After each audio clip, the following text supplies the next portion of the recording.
Soyons saints, en partenariat avec Magnificat. Aujourd'hui, nous souhaitons une belle fête au Léocadie et au Juan Diego.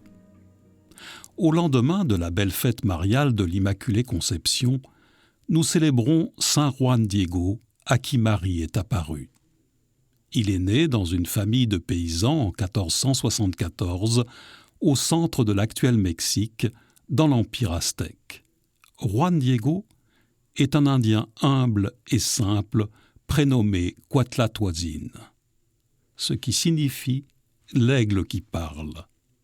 À 13 ans, il assiste à l'inauguration d'un temple où périssent des dizaines de milliers de personnes, massacre qui interroge le jeune garçon sur leur religion. En 1524, après l'arrivée des conquistadors espagnols, arrivent les missionnaires franciscains. Ils commencent à évangéliser dans la région de Cuatlathuatzin. Il se convertit et se fait baptiser avec son épouse et son oncle.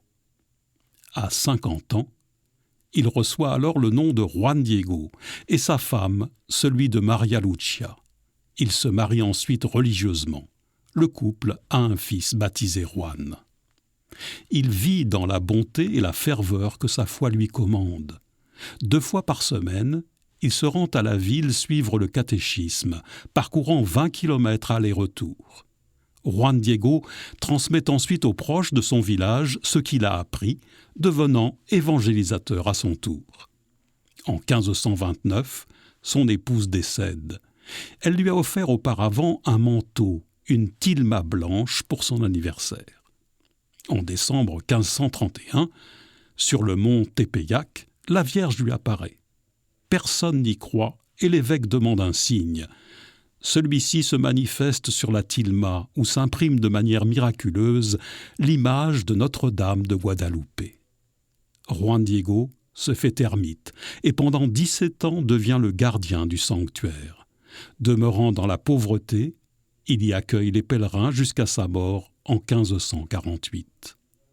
Il est fêté le 9 décembre, jour du début des apparitions, et la fête de Notre-Dame de Guadalupe est le 12, jour de la première apparition. Seigneur Dieu, par Juan Diego, tu as montré la tendresse de la très sainte Vierge Marie à l'égard de ton peuple.